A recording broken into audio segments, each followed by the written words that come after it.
He stayed right behind me as I stepped inside, his presence a quiet weight at my back, though I hadn't yet spoken a word. The lights were already glowing with a soft, low warmth. Music was drifting from the living room, and a jacket that belonged to neither of us was resting on the arm of the couch. I turned, a question on my lips, but he just gave me a small, impeccably polite smile, because there was someone else in the room. If you've been on this journey with me before, you know exactly what to do. Go ahead and give this video a like and subscribe to the channel. It genuinely makes a world of difference. Now, let's begin. He walked at my side as we made our way up the last step, the dim porch light catching faint, shimmering streaks along the silk lapel of his blazer, which I was still wearing over my dress. My shoes dangled from two of my fingers, their heels clinking together with a soft metallic rhythm, as I let out a quiet laugh. The evening breeze had picked up, brushing loose strands of hair across my face, but I barely registered it. We were both still cocooned in the vibrant, humming energy from dinner, the clatter of silverware on full plates, the endless flow of conversation, and his absolutely terrible, heartfelt attempt at a toast that had caused the entire table to pause in stunned silence before erupting into the warmest applause. "You definitely talked more than I did," I teased, nudging him with a playful grin as he fished around in his pocket for the keys. He gave a theatrical gasp in response. "That's only because you kept making the most distracting faces at me while I was trying to properly thank everyone for coming." I tilted my head, a smile lingering on my lips, as he finally found the keys and fit one into the lock. The mechanism clicked solidly under his hand, and I stepped forward across the threshold with him still following so closely behind me. Inside, the air was immediately and noticeably cooler. Low, amber-hued lights spilled out from the living room, and something soft, slow, and instrumental played from the speakers. It wasn't loud enough to be distracting, but it was just present enough to make me pause in the entryway. My steps slowed to a halt. Something about the atmosphere felt as if it were already underway, as if we were stepping into a moment that had begun long before we arrived. I glanced back over my shoulder. He hadn't said a thing, just stood there watching me, his expression entirely unreadable. I turned my attention toward the living room, and I froze.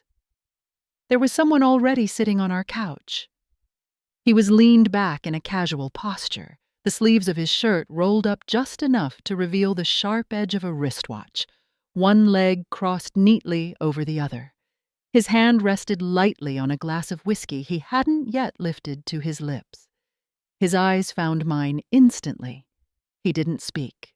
Behind me, my husband, Ben, stepped in close again, his voice a soft murmur directly behind me. "He asked about you earlier," he explained, his tone even and calm. "I figured it would make more sense if he just met you himself." I didn't respond. I let the silence hang in the air for a pregnant moment. Then I looked at Ben, the man I had just walked home with, the one whose hand had been an almost constant grounding presence in mine all night. He met my questioning gaze without a flicker of hesitation. "He is not here to pressure you," he assured me quietly. I gave a single, deliberate nod. I walked forward into the room. His hand, the guest's hand, remained just above his knee, a calm, unmoving anchor in the room, offering a quiet sort of steadiness that I hadn't known I needed. I allowed my own fingers to rest over his for a moment, a brief connection, before I pulled back gently, still unsure of the cocktail of emotions swirling within me. It was not a retreat, but an intentional choice to leave a moment of possibility suspended between us. Ben's hand moved briefly across the small of my back, a familiar touch, as if he were confirming I was still there, still with him in this. I was completely and utterly focused.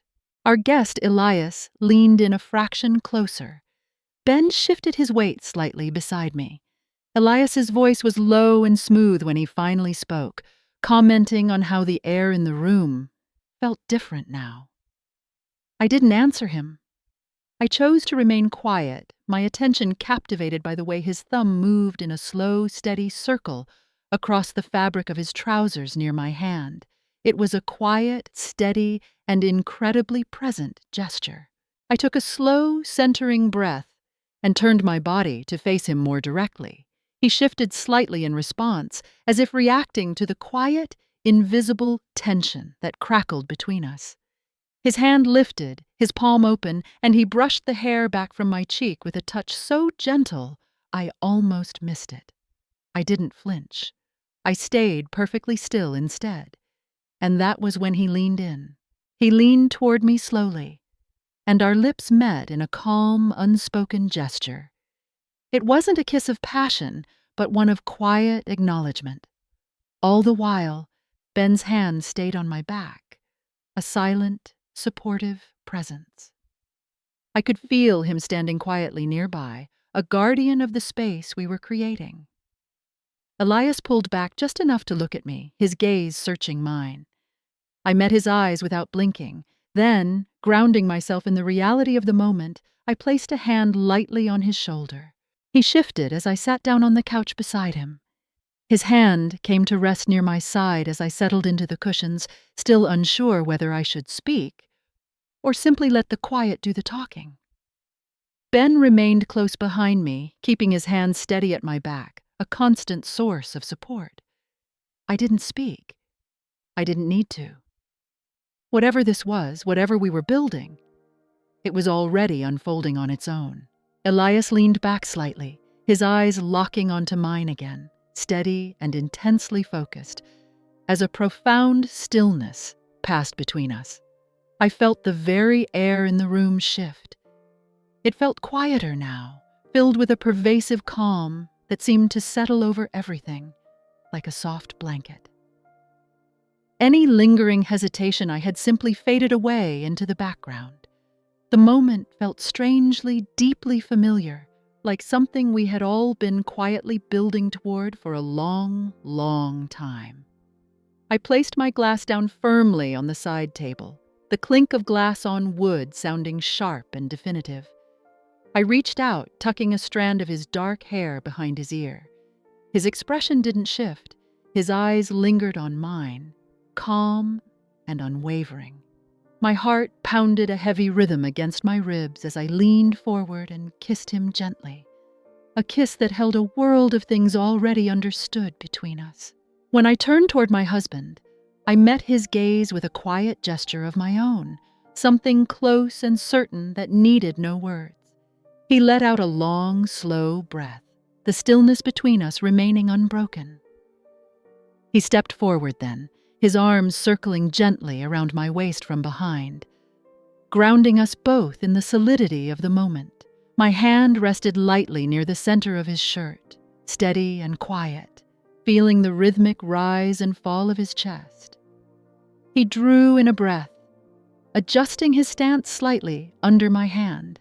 His eyes fluttered closed for a brief moment, then opened again to look from me to Elias, his expression now perfectly clear, fully present in the reality of what was unfolding. I reached for Ben's hand and rested it gently on the fabric of the couch near Elias's side, a calm and deliberate placement. Elias adjusted slightly in response, his expression composed and accepting. I kept my hand over my husband's, a steady and reassuring pressure. Elias's eyes met mine then, and they were so full of raw emotion and deep understanding that I felt my own breath catch in my throat at the sight of them sitting more closely, sharing the quiet energy. I stayed near them, calm and still. The feeling between us wasn't rushed or frantic. It was simply there, a tangible thing, unfolding gently. Elias leaned back slightly, and Ben followed his lead without a trace of hesitation. His expression remained calm, his eyes clear and open. Ben exhaled deeply, his posture steady now, mirroring the potent quiet between them. My heart raced, my breath coming in uneven little puffs. the stillness in the room drawing tighter and tighter around us. Leaning in close behind Ben, I spoke softly, my words a whisper meant for both of them. "Let's stay with this." His lips met mine again before I could even finish my exhale. Steadier this time.